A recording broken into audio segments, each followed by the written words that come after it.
Okay, thank you, Dr. Hari, for making time to share with us your material under enabling smart workplace through digital FM. And we are also glad to see a good turnout in this session as well. I mean, considering that it's actually at 3 p.m. in the afternoon. Okay, so without further ado, I will invite Dr. Hari Gunasingham, founder of UTech Cybernetics and Sigma Sustainability Institute, Singapore. Dr. Hari, all yours. Hi, thank you. The title of my presentation is Enabling Smart Workplace with Digital FM. Just a bit of background to UTech and IBDC. We've been in this field for over 20 years, and our mission is to create transformative software and that inspiring power. We feel that today we are embarking on a huge journey as mankind with the impact of climate change, pandemics, aging population, that you need to no longer have incremental solutions, but step changes to enable a more sustainable, resilient, and productive tomorrow. So our mission is create such transformative software. We work across 15 countries. We have over 20 years experience. We run 7 smart cities and over 300 million square feet of projects. So I say this not to boast, but to explain that we do have a lot of experience that we have gathered over the years. So as I was... Sorry, Dr. Hari, we can't see your slides at the moment. Can you share your slides, please? Really? Yeah. Oh, why is that? I shared it.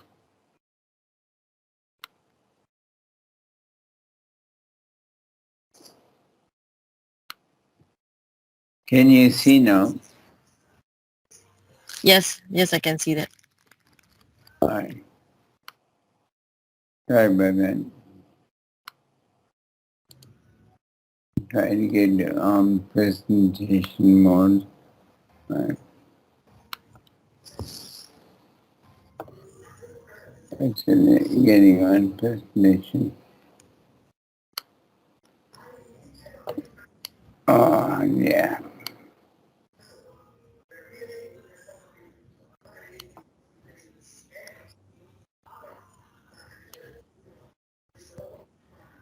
All right. Can you see that? Yes, we can see that. Yeah. As I was saying, we were very broad experience. The three forces that are really going to drive this industry: climate change, aging, pandemic. I don't think I have to say much on this.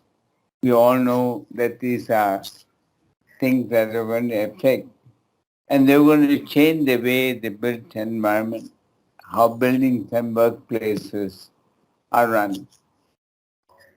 The changes are not going to be incremental. We believe it's going to be huge, exponential.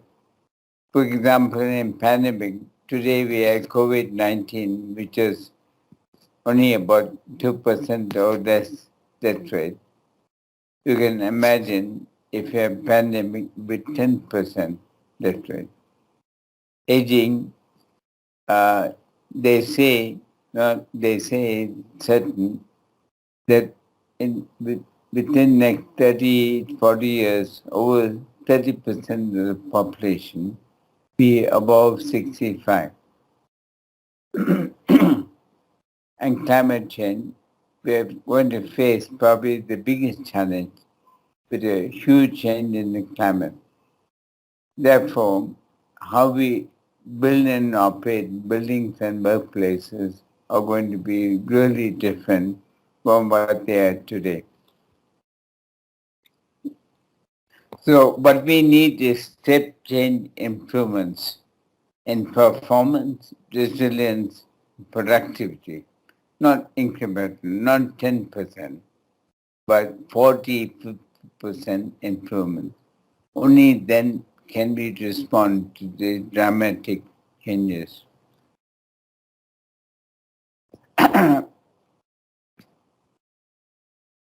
you know, it's fortunate though that the evolution of technology and the digital transformation of buildings and operations and maintenance is also happening in an exponential change that is going to meet this challenge. So if we look at how buildings have been operated in the past, around about 1990s, they were very much standalone systems, BMS, access control, lighting, and operation maintenance was planned reactive maintenance. In 2000, we went to integrated building management, but still more integrated operation, but still planned and reactive operation. In 2010, the idea of smart building started gaining interest, but still the operation and maintenance has been planned and reactive. Now, 2020, the big change is happening. We are moving to the concept of smart workplace.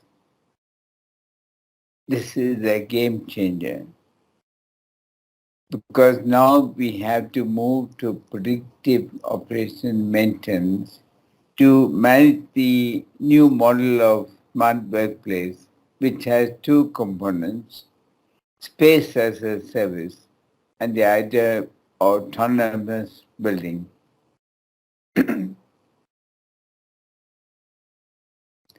So smart workplace is not just a technology, but it's a disruptive business model. As I said, it has two components, space as a service. So no longer will spaces be dumb spaces, bare spaces.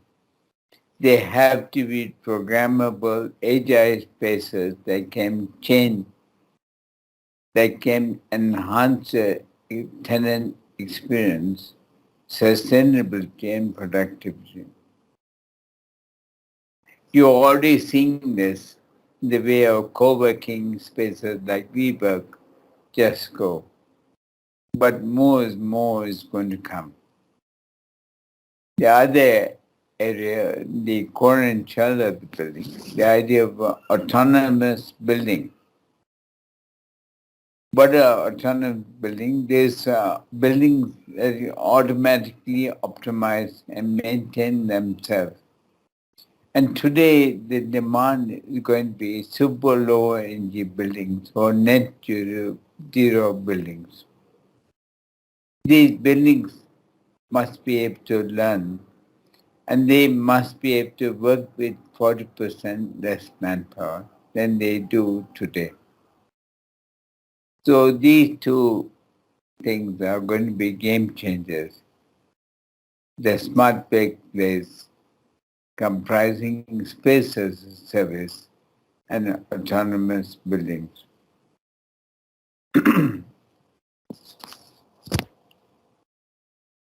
The challenge in implementing this is that smart workplace solutions are complex and expensive to implement.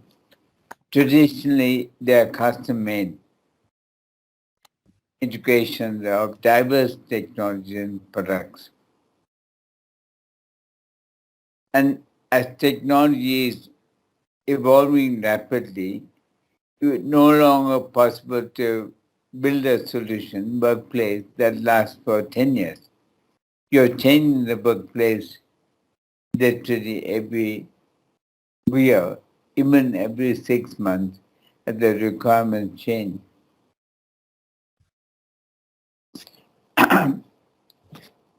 The smart workplace requires enormous, diverse range of technologies.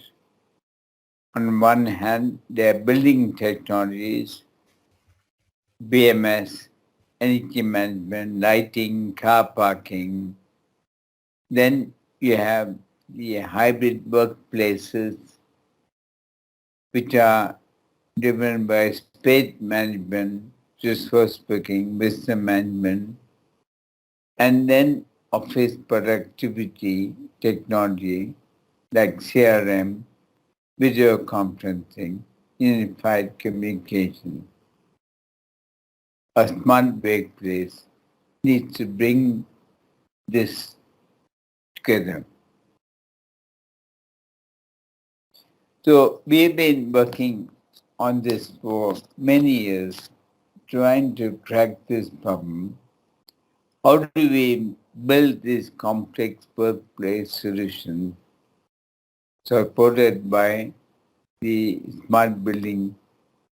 So we have built a technology platform that has three components. One is a composable workplace platform. A second is a suite of applications, and third is a marketplace. Now, you may wonder why a marketplace comes into it, and I will explain. While I am explaining what we're doing, this is a very generalized scheme that we believe is where the market will go. If not we providing, others will also provide in a very similar way.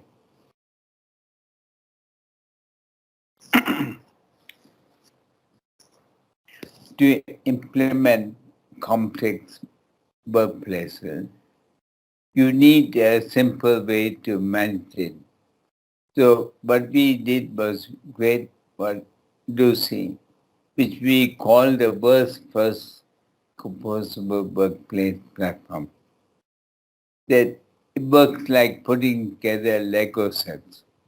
It enables workplace solutions to be assembled from pre-built components, reducing cost and time by 80%.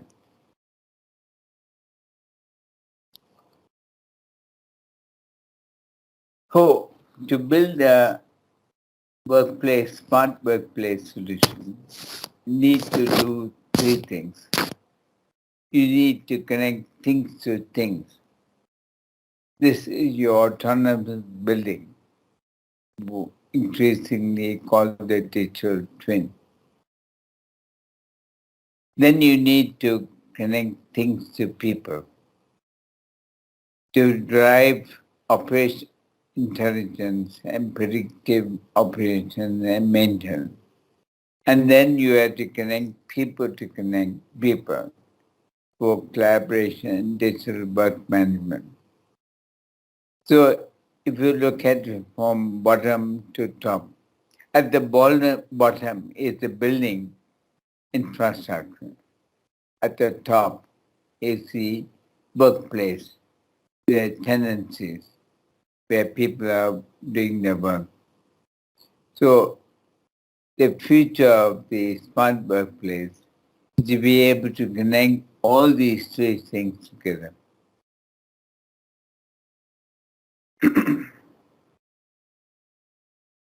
So the way that the future of smart workplace, smart building, that you have to simplify the implementation. So we have built the concept of digital Lego blocks. So these comprise models, connectors, widgets, and portals that you can assemble, drag and drop, and connect, create solutions.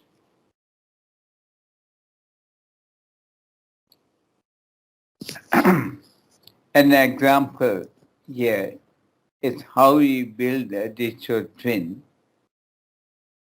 for a smart workplace. So traditionally, you have on the left-hand side your physical elements.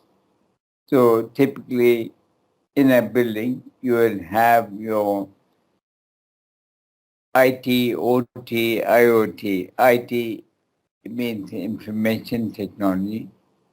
OT is operational technology.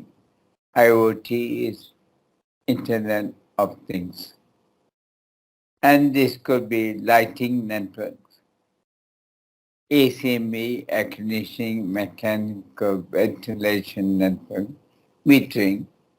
In a typical building, you may have 10 to 20 of these types of systems.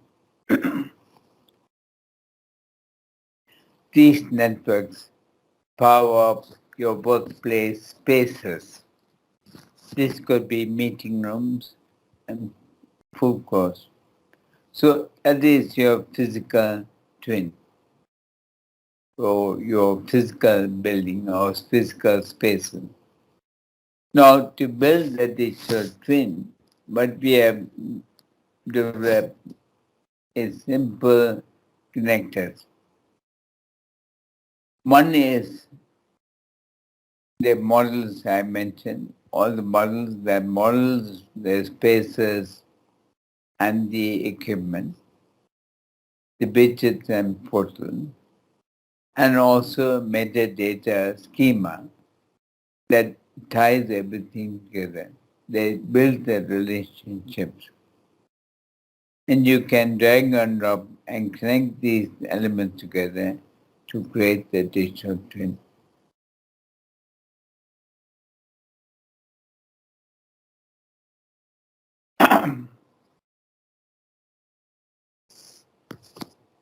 In implementing, you have to remember I was talking about the three layers: thing to thing, things to people, and people to people. Once you have the components, you can connect them together in layers. So first layer, which is the digital twin, is the connected infrastructure model that represent the physical networks and spaces. Then you have the operational intelligence model that does the predictive operation and maintenance. And then you have the user interaction model that you use to interact with the various people. And you put it together by like building Lego set.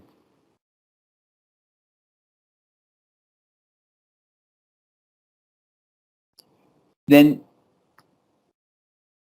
in the actual way we do it is an automated process. We call it integrated digital delivery. You drag and drop and connect it, and you have different phases: engineering, commissioning, handover, and then operation and maintenance. This slide shows you all the different elements come together to form the digital twin and the physical twin.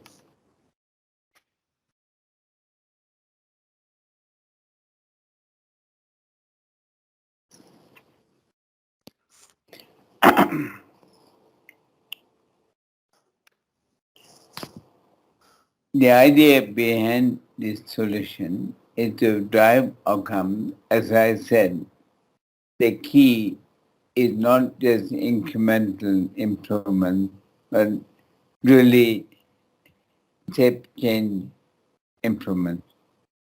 So in the installation phase, be able to improve quality, productivity, compliance and risk from 50 to 70%. When we hand over the solution, reliability is improved, resilience is improved, and because it's made of reusable components, it becomes future-proof. And most important, in operations, you can operate it with 30 to 40% less manpower. And you can get 20 to 30% improved performance to reduce energy, improve comfort, and optimize space management.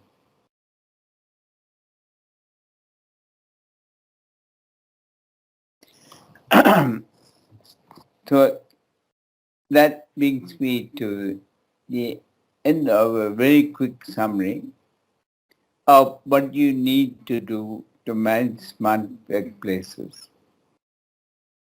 No longer is it possible to have silo systems that work in isolation. You need to be able to manage spaces more intelligently with greater agility, and you need to bring in place or autonomous intelligent building infrastructure that can operate these spaces. So that brings me to the end of my presentation. I'd like to open out. You need how much more time do we have? We have some time. We have about say 10 minutes or so. All right. Yeah. In this So 10 please feel minutes, free. Yeah, they can ask you questions as well. I'd like to ask questions from the audience if I may as well. Yes. Because I want to make this an interactive session Mhm. rather than me just speaking all the time.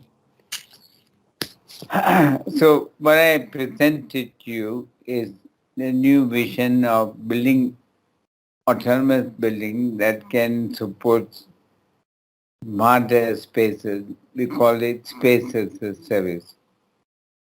So are there any questions in terms of this basic concept?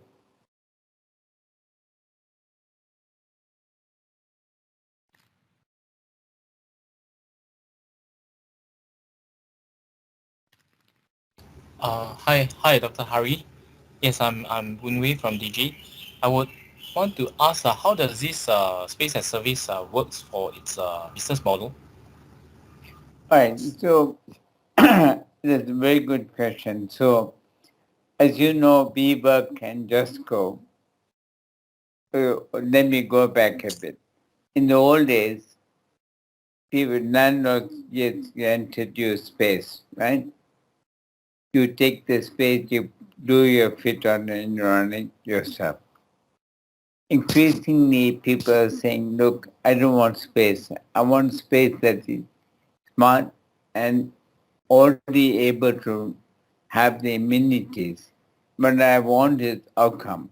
What is the outcome? I want to have comfort. I want to have indoor air quality.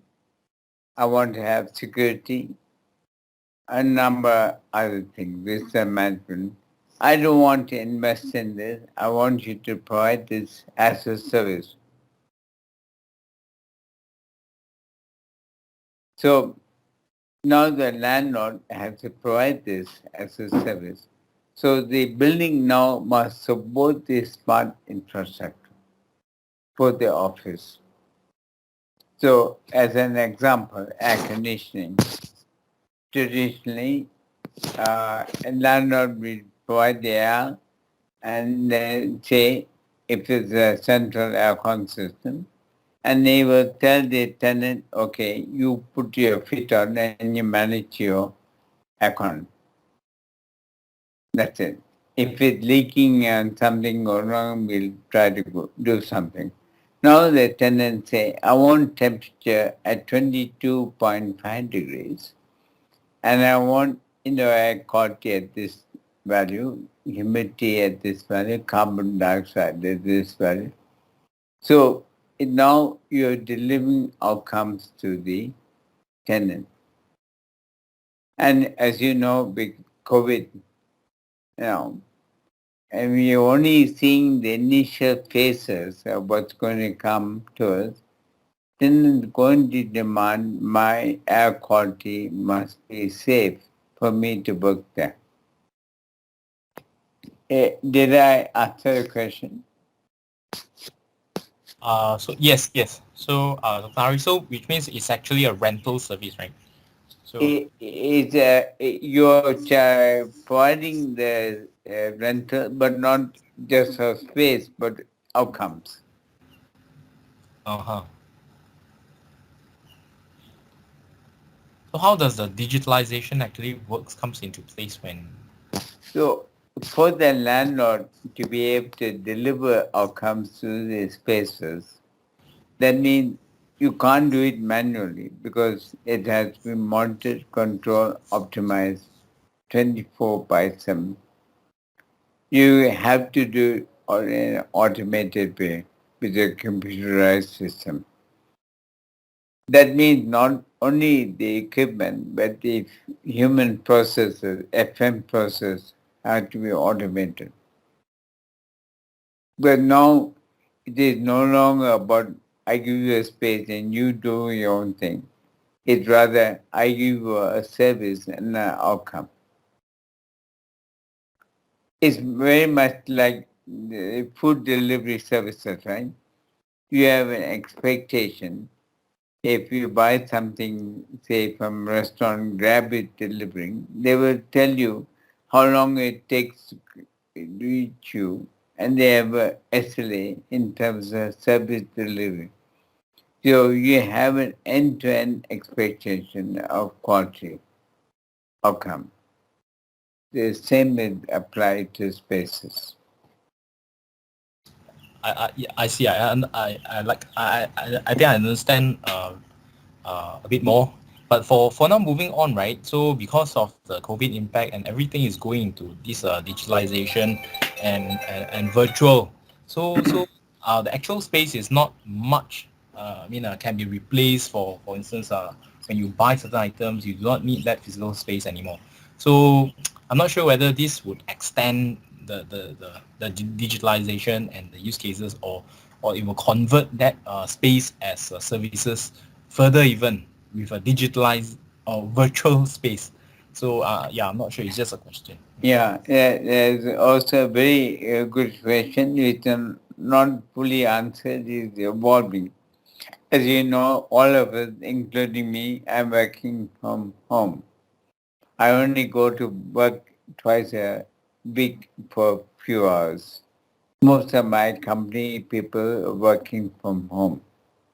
But this cannot continue because I feel as a person running a company, a company loses its culture if you're all working remotely.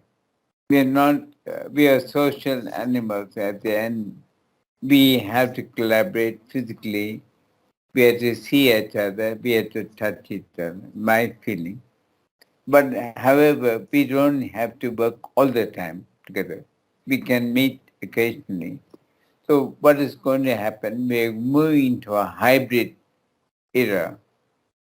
So we can probably, I'm not 100% sure the mix, I presume it will constantly evolve and change.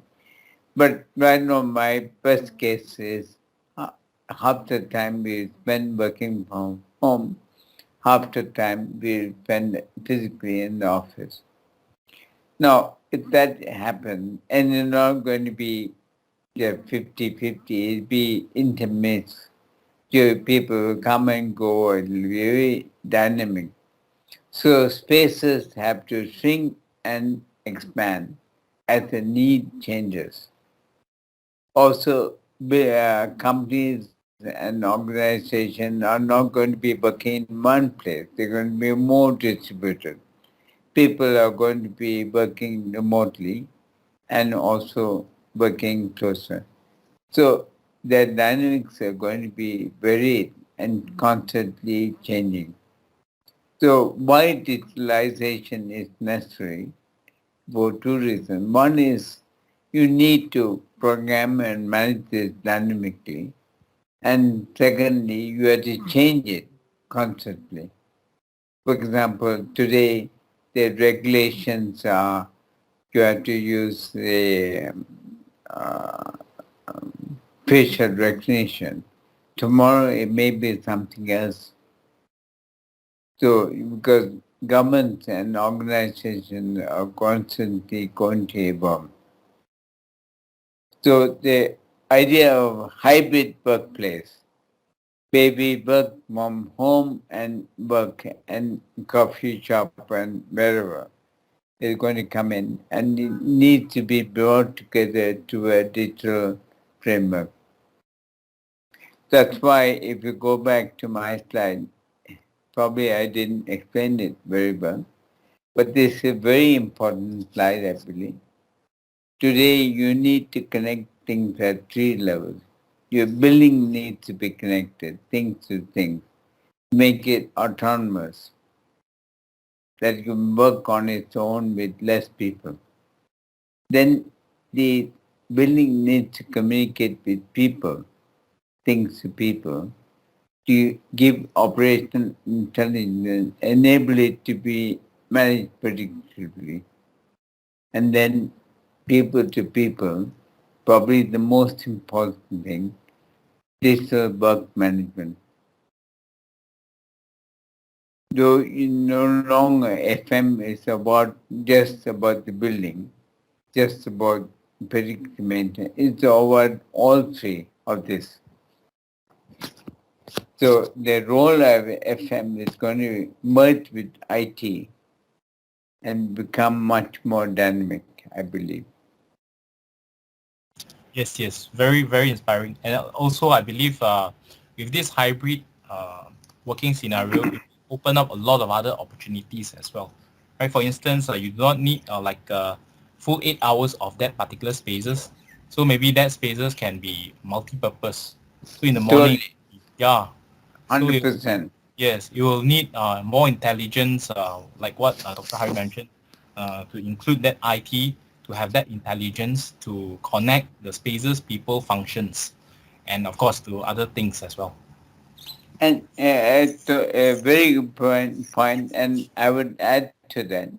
Today, we only use building 30% of the day, highly underutilized. So we work from 8 to whatever, 6, right? And then this office is closed. So as we start working towards a sharing economy, towards a hybrid economy, to a more flexible economy, then what's going to happen, as you said correctly, these spaces will change. During the day, it's an office. During the evening, it becomes a nightclub Yes, or yes. restaurant. Yeah, so therefore suddenly I think there's an inspiration for that idea for Grab. So everyone is a driver. So for now, every company, every office owner can be a rental service provider, right? Totally. Yeah. So I think this is a So, very good. I think maybe Dr. Hari can develop some app that allows this. Then it will well, be it's booming starting another to Grab. happen. It's starting to happen globally now. Yes. Change is always a great initiative opportunity. So from COVID, it's going to have come great changes in the way we think about things.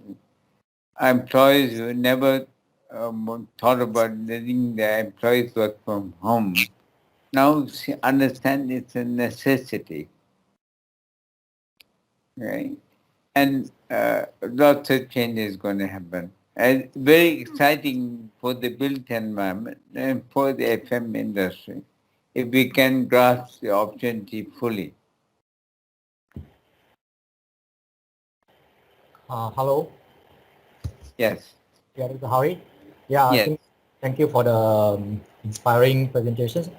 These questions about this, of course, if we wanted to connect everything, then I think to make it happen, we need to collect a lot of data. Then the data need to be processed. So just want to ask you in terms of this data management and security, what is your experience when coming to, is there a major owner concerns or what are the directions should be to handle this concern on the data security, what to connect all the IoT stuff to make, Yeah, to and type. that's a very good question. So as we digitalize, as we make more things more digital, then we have caused a great opportunity and benefit. But there's also a problem. One is data security. Somebody can hack in and do things with your system. The other one is data privacy. Your data is out there in visa management system, access control, all this. We are already wondering with the COVID tracking, how is my privacy being impacted, right? So today in Singapore, we have PDPA, which is Personal Data Protection Act. Your data is your data. Nobody else should have access to it. So with the digitalization, with data flowing in all these systems, protecting your personal data is going to be paramount. Then the other thing is the volume of data is going to be huge. As we are monitoring, controlling things at a finer level of granularity, we're going to get terabits of data which we have to process. So all this is going to pose a challenge, and this requires greater computing power. Fortunately, everything is moving to cloud, but it also requires real security and data privacy measures. So there are challenges, but as everything in life, you have to trade off the challenges with the opportunity. Like banking is going totally digital, right? Even though bank fraud exists, people are, scamming things and all, but overall and average, it's a very small percentage of the overall banking transaction. I think that if we really make sure that these things like data privacy, security, how you store your data address properly, you can minimize that risk. Yeah, thank you. I think the what you mentioned about banking data, I think is one of the good how to say analogy, because if they can do it, I think BE also can do it. Just that it's a matter of cost and how to manage it. Yeah. Yeah. It's like smart mobile phone and standard phone, right? That's normal phone. Who uses a normal phone now? Even though normal phone is more reliable, it's safer, right? But it lacks the convenience of a mobile phone and the things you can do with it. So I believe convenience will always win over reliability and risk, as long as it's not too great.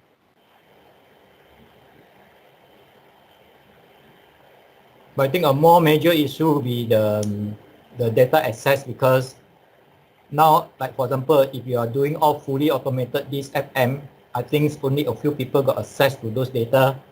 So for FM company, if these people they are no longer there, then it's not easy to find another person just to fit in there to handle all this very large amount of so-called data and the skill set that required to handle the system. Yeah. It's not a problem in terms of real project and operations, getting the right people to manage the systems. Totally agree with you. That's why FM role become very critical. Many years you said correctly, managing the data is everything. Today, FM industry doesn't do a good job in managing data. I just went to a customer site, and they 19 years old building. They have no data. when the FM companies come and gone, and they had taken the data with them, so the company doesn't know anything where the spaces are, what their beamers are doing, how they manage their buildings. Let alone digitalize it. So one of the things, that's where the digital twin idea comes. A digital twin is almost like a digital store, real-time store of your life cycle information in an easy-to-use format. Everything about the building, its spaces, equipment, its operating history should be kept in the digital twin. And it goes across the life cycle of the building. If you can do it like that, then you can really manage your records. So, but I agree with you. This is a challenge that needs to be addressed. One thing we say, the data for building should be owned by the building, not by the service provider.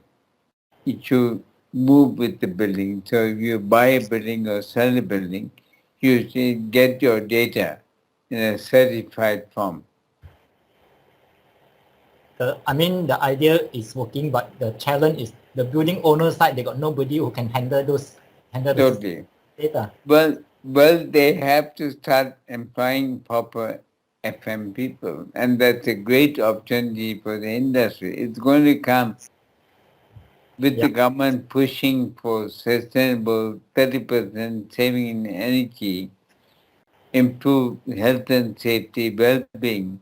Okay, these are going to be stringent compliance requirements where tenants are saying, I want really good comfort, I want to be safe. Landlords going to be forced to really invest in people. So the idea of smart FM is going to become critical to these buildings. Yeah. Thank you. Right? Hi, Right. Dr. Hari. I'm Unwei from DG again. So I have one question. It's about the impact of 5G. So we understand 5G is ongoing, and how do you see the 5G's impact towards this digitalization for FM? I think 5G is going to have an enormous impact because one of the things you need is infrastructure so that the data can be transported mobile, especially people. Remember, if you look at this people to people, it's going to be very critical. Things to people is going to be critical. The 5G infrastructure is going to enable IoT in a big, big way and improve collaboration. So look at video conferencing. Amazing, right? We can't live without it now, right? Just 1 year ago, we hardly used it, or 1.5 years ago. Now we can't live without it. So 5G is going to make it cheaper, better, more convenient. It's going to be critical for the digitalization that's going to come. Already they're talking about 6G, by the way. So it's going to get faster, better all the time.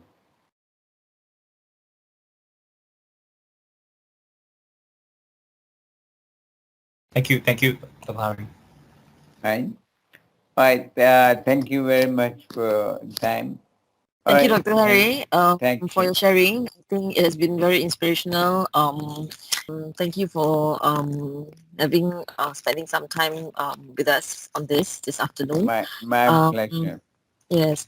The session has been recorded, so we will let you have the YouTube link after it has been processed. Right. Thank so you. yes, Hi, and will the slides be shared with us? the slides will be in the recording as well. Is that okay, or do you want a separate slides from him? I think a separate slide will be good. All right, Dr. Hari, is it possible for you to email us or give us the slides in this Sure, I session? can email it to you. You can send it on. No issue. All right. Yeah, sure. Thank Thank you. you. Thank you everybody for attending this webinar. Thank you, Dr. Hari. Thank you. All Thank right. you. Bye. Bye-bye. Bye. Yeah, bye. Bye-bye. Thank you.